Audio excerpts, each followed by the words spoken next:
จะไปคิดค่ะว่าการที่เราต้องเสียภาษีสังคมนะคะการที่เราต้องซื้อหลุยหรือว่าขับเบนซ์หรือว่าพยายามทำตัวให้ตัวเองแบบไฮโซมีหน้ามีตานะคะเกิดขึ้นจากรางน้ำหรือว่าน้ำในบ้านนะคะอย่าลืมรับชมจนจบคลิปนะคะเพราะว่าท้ายคลิปนะคะเรามีวิธีแก้ไขให้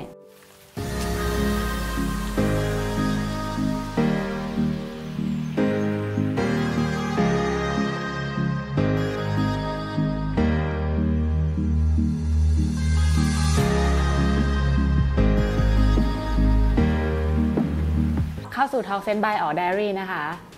ก็ต้องบอกว่าวันนี้เนาะมีคนหลายคนถามเรามาเยอะนะคะจริงๆแล้วทั้งฝรั่งทั้งไทยเลยที่ถามมาเรื่องนี้แล้วจริงๆต้องบอกว่าโดยปกติแล้วหมอดูฮวงจุ้ยส่วนใหญ่ก็จะไม่พูดเรื่องนี้เพราะว่ามันเป็นเรื่องรายละเอียดที่โดยปกติหมอดูฮวงจุ้ยก็จะไม่ดูด้วยนะคะอย่างพวกหลังคารางน้ำการไหลของน้ำเขาก็จะไม่ดูกันเพราะว่ารายละเอียดมันค่อนข้างเยอะแล้วอีกอย่างหนึ่งก็ไม่รู้จะไปพูดกับเจ้าของบ้านยังไงเพราะว่าทุบบ้านคงทุบได้ทุบหลังคาคงยากอะไรอย่างเงี้ยใช่แล้วก็แบบมันเป็นเรื่องที่แบบถ้าจะให้แก้มันเป็นงานใหญ่จริงๆแต่จริงๆอยากจะบอกว่าเทปนี้อยากจะพูดทั้งสองอย่างนะไม่ใช่แค่รางน้ำอย่างเดียวเพราะว่าจริงๆแล้วรางน้ำมันจะต้องติดกับหลังคานะคะทีนี้ก็จะสังเกตว่าหลังคาเนี่ยมันมีหลายทรงใช่นะคะมีทรงเอียงลงมา 4-5 องศาเลยที่เป็นหรือเป็นสามเหลี่ยมอย่างนี้เลยหรือเป็นสี่เหลี่ยมเลยซึ่งมีบ้านลอฟเป็นแบบซึ่งหลังคาพวกนี้ก็จะเป็นตัวตัดสินว่าแล้วรางน้ำเป็นยังไงเพราะว่าอย่างถ้าสมมุติว่าเป็นสี่เหลี่ยมเลยแล้วเราทำรางน้ำรอบน้ำกว่ามันจะลงมามันก็นานโดยปกติพื้นฐานแล้วหลังคาส่วนใหญ่เขาจะเอียงนิดนึงให้มันไหลลงสโลปใช่แต่ว่าอย่างบ้านมาตอนทำครั้งแรกเนี่ยด้วยความที่มาเทปูนหลังคาบ้านมาเป็นปูนหมดนะคะไม่มีการติดกระเบื้องอะไรเลยก็จะเทแต่ว่ามันจะดูเหมือนเป็นสี่เหลี่ยมแต่จริงๆแล้วเขาสโลปนิดนึงให้น้ำมันไหลลงมาแต่จริงๆก็คือบางคนเนี่ยเขาก็จะเป็นสี่เหลี่ยมนะคะทีนี้ต้องเข้าใจก่อนว่าบ้านแต่ละหลังเนี่ยเวลาเขาทำเนี่ยเราไม่ค่อยมีทางเลือกพวกนี้เท่าไหร่เพราะว่ามันเป็นออปชันมันมาด้วยกันหมดเลยเราจะไปซื้อบ้านจัดสรรนะคะโดยปกติเนี่ยสิ่งเดียวที่เจ้าของบ้านจะต้องไปทำเพิ่มเนี่ยคือรางน้ำแล้วก็ใส่เฟอร์อะไรพวกนี้ใช่นี่คือถ้าสมมุติว่าเราไปซื้อบ้านสำเร็จรูปนะคะดังนั้นเนี่ยโดยปกติแล้วเขาจึงไม่เคยดูกันที่หลังคาเลยนะคะเพราะว่าคนส่วนมากมันเลือกไม่ได้ไงใช่แล้วค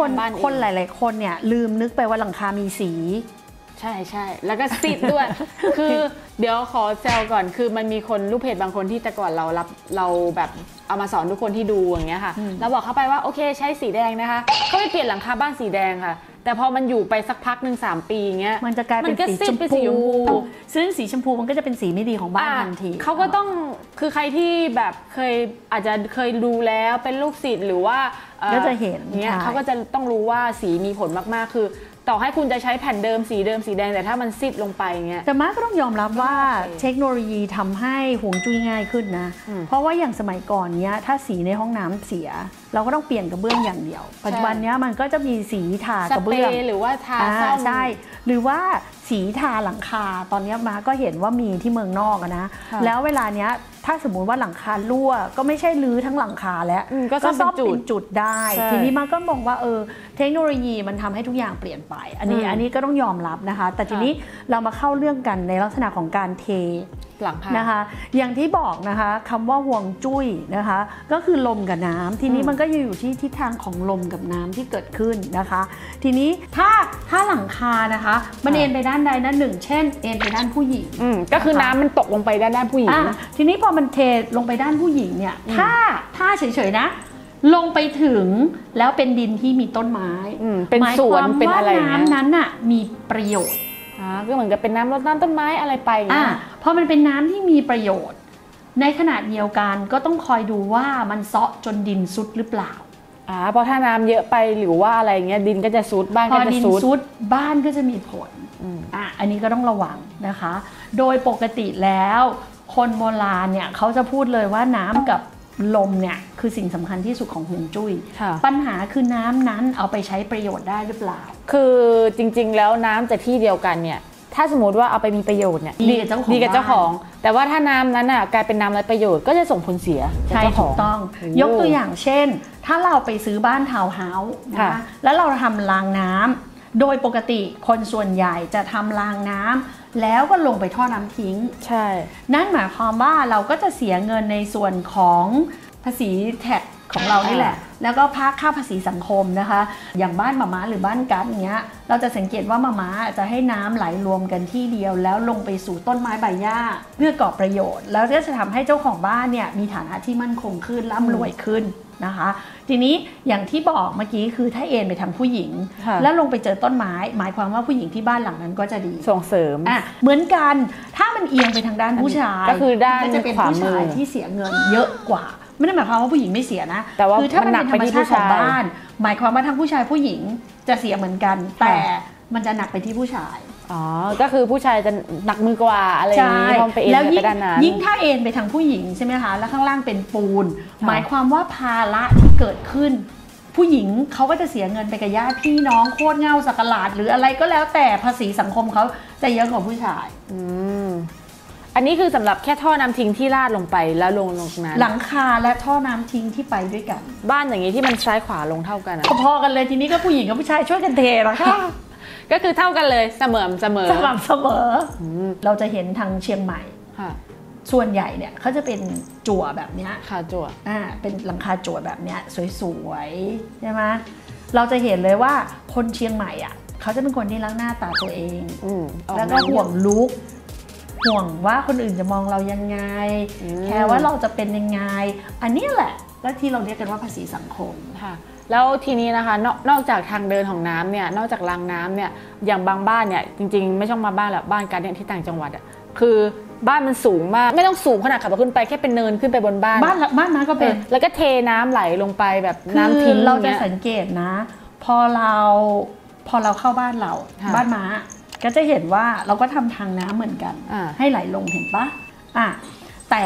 รู้อะไรอย่างปะเวลาเข้ามาในบ้านอ่ะม้าจะไม่ยอมเลยขนาดบ้านเราเป็นหินคลุกอ่ะพอเป็นหลุมหน่อยอ่ะตอนแรกม้ามาอยู่บ้านเนี้ยมันก็ไม่พูดอะไรคนงานบ้านม้าเป็นคนอิสลามเขาเป็นคนไม่เชื่อเรื่องพวกนี้ใช่ไหมเพราะตามศาสนาเขาก็ห้ามเชื่อปรากฏว่าม้าปล่อยให้เป็นหลุมประมาณ2 อาทิตย์มั้งม้าก็เดินไปถามเขาบอกว่าการเงินช่วง2 อาทิตย์นี้ไม่ดีใช่ป่ะเขาก็บอกว่าใช่พี่อ๋อรู้ได้ไงอ่ะมานี่ก็เดินมาเรียกดูตั้งแต่วันนั้นมาเนี่ยผ่านมา10 ปีนะพี่เซมไม่เคยปล่อยให้บ้านม้ามีหลุมอีกเลยถนนจะกริบเพราะว่าเมื่อไหร่ก็ตามที่ทางเข้าบ้านนะมันเป็นหลุมเป็นบ่อหรือมันเป็นคลื่นอย่างเงี้ยมันคือเงินเราที่มีปัญหาทั้งสิ้นแล้วถ้ายิ่งไอหลุมบ่อนั้นเวลาฝนตกแล้วอุ้มน้ำไว้นะคือม้าจะบอกว่าโดยปกติที่ม้าไม่เคยทำเป็นปูนเพราะอะไรเพราะน้ำมันจะซึมลงข้างล่างอย่างมากมันเป็นอ่างขังเนี่ยมันก็แป๊บเดียวนะแล้วถ้ามันไหลออกนอกบ้านก็ถือซะว่าไม่เป็นไรเพื่อสังคมให้ได้สักนิดสักหน่อยแต่ถ้าเทียบกับที่กักเก็บอยู่ในบ้านเยอะกว่านะดังนั้นเนี่ยมันก็ต้องคำถามกลับไปที่ฐานการ์ดก็คืออย่างบ้านการ์ดถ้าบอกแบบนั้นแสดงว่าคนบ้านการ์ดตากับยายที่อยู่ที่นั่นต่อให้มีเงินหรือไม่มีเงินก็หน้าใหญ่ใช่เห็นไหมตอบอย่างรวดเร็วก็คือจะหน้าใหญ่ไม่แต่หลังจากที่เราเรียนแล้วเราก็จะบอกเขาว่าไปค่ะทำท่อค่ะให้ไปไหลลงต้องเข้าใจก่อนว่าคำว่าน้ำหมายถึงซับถ้าน้ำไหลออกนอกบ้านก็คือซับไหลออกนอกบ้านมันก็คือเป็นเหตุผลที่ทำไมเราถึงคอนเซิร์นเรื่องห้องน้ำเพราะห้องน้ำก็คือการใช้เงินม้าบอกเลยม้าไม่เคยคอนเซิร์นเรื่องห้องน้ำอย่างเดียวนะม้าคอนเซิร์นหลังคาม้าคอนเซิร์นน้ำทุกน้ำในบ้านหลังนี้แม้กระทั่งบ้านม้าเนี่ยไม่มีท่อน้ำทิ้งม้าใช้เครื่องมาบำบัดแล้วม้าก็เอาน้ำมาไหลเข้าสวนตัวเองใช่ดังนั้นเนี่ยม้าจะไม่เคยต้องเสียเงินกับเรื่องไร้สาระที่มันไม่ใช่ความต้องการของม้าไงถ้าม้าจะเสียคือกูพอใจนึกออกใช่ป่ะแล้วอย่างคุณผู้ชมเนี่ยถ้าเขาแบบมีคำถามว่าอุ้ยแล้วถ้าบ้านเป็นอย่างเงี้ยแล้วเขาจะแก้ยังไงได้คือถ้ามันทำไปแล้วนี่แหละคือเหตุผลที่ทำไมหมอดูฮวงจุ้ยเขาไม่ดูหลังคากับรางน้ำเพราะอะไรเพราะสุดท้ายถ้าคุณซื้อบ้านที่เป็นบ้านสำเร็จรูปยังไงต่อให้คุณต่อท่อรางน้ำด้วยความที่บ้านของคุณมันเล็กคุณก็จะใช้พื้นที่เต็มแล้วปัจจุบันนี้คนก็จะไม่ทำสวนเพราะว่าพอทำสวนเนี่ยเขาก็จะเอาเป็นกระถางแล้วส่วนใหญ่เขาก็จะเทปูนพอเทปูนน้ำไม่ได้ให้ประโยชน์เลย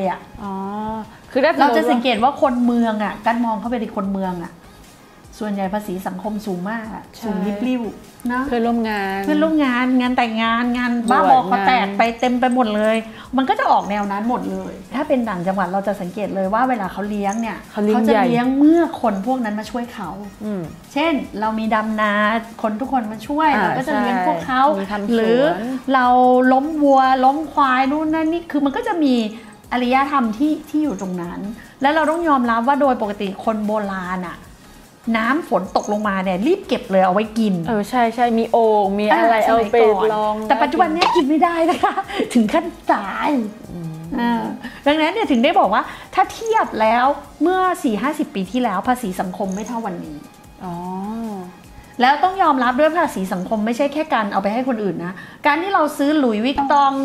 ซื้อแอร์เมสขับเบนซ์ไอ้พวกเนี้ยภาษีสังคมพวกเนี้ยมันก็เป็นตัวที่ทำให้เรามีความรู้สึกว่าถ้าฉันไม่ใช้รถคันนี้เดี๋ยวคนอื่นจะดูถูกถ้าฉันไม่หิ้วกระเป๋าไปเนี่ยเดี๋ยวคนอื่นจะดูถูกคือเรามี mindset แบบนี้จริงๆเมื่อเราทำห่วงจุ้ยในรูปแบบนี้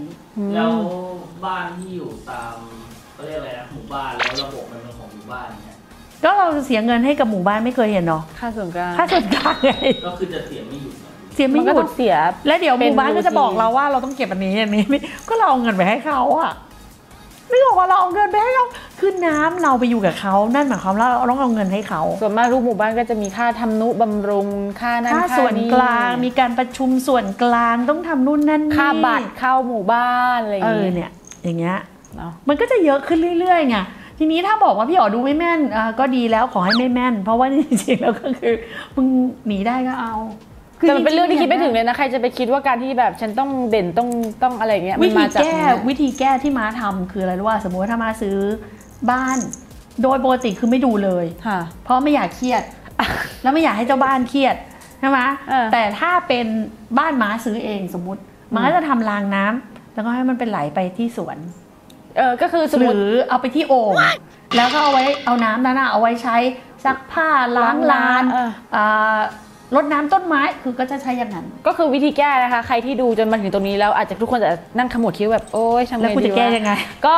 ถ้าสมมติว่ามันไหลก็อาจจะทำสวนทำผักสวนครัวอย่างเงี้ยค่ะให้น้ำมันไหลมีประโยชน์หรือว่าหาอะไรมากักเก็บน้ำแล้วเอาน้ำนั้นนะคะไปใช้ประโยชน์ก็จะแก้ได้นิดหน่อยถ้าเป็นคนที่เรียนวิชามาแล้วรู้วิธีเนี่ยเราเอาน้ำไปใส่ภาชนะที่เป็นสีที่ทำให้เรามีเงินมันจะยิ่ง preserve เราก็จะรวยขึ้นกับเก็บเรื่อยๆยิ่งเป็นสีที่ดีของบ้านนะคะใช่จริงๆม้าอื่นอ่านมากเลยรู้ว่ากับไอ้ถังนะเก็บน้ำจริงๆไอ้ถังเก็บน้ำถ้ามันเป็นสีที่ทำให้เรามีเงินได้มันจะประเสริฐมากเลยแต่มันไม่มีไงมันมีแค่สีฟ้าสีน้ำตาลแค่นี้ก็เลยแบบเอาไปได้ว่าเท่านี้ก็ได้อะไรอย่างเงี้ยนะคะก็ฝากไว้นะคะจริงๆแล้วก็คืออย่างที่พี่อ๋อบอกนะคะน้ำสำหรับฮวงจุ้ยคือเงินถ้าเราใช้น้ำให้เป็นประโยชน์มันก็จะดีกับเราใช่ทีนี้พี่อ๋อก็ฝากไว้ถ้าเกิดว่าอยากเรียนรู้หรือว่าอยากรู้ลึกกว่านี้นะคะก็สามารถลงเรียนออนไลน์ได้จะได้รู้ว่าสีที่ดีที่เราพูดถึงคืออะไรใช่แล้วตอนนี้นะคะสิ่งที่สำคัญที่สุดก็คือคนจะเริ่มป่วยโดยตรวจหาสาเหตุไม่เจอเราตอนนี้ก็มีคอร์สพิเศษที่เรียนเกี่ยวกับเรื่องการดูตัวเองเกี่ยวกับเรื่องโรคภัยนะคะถ้าเกิดว่าชอบรายการเราก็ฝากกดไลค์กดแชร์หรือกด Subscribe นะคะใช่หรือว่าติดตามที่ Facebook ได้นะคะ Facebook เราก็จะอัปเดตถี่กว่า YouTube ใช่แล้วก็พี่ออนไลน์อยู่ทุกอาทิตย์เลยค่ะนะคะ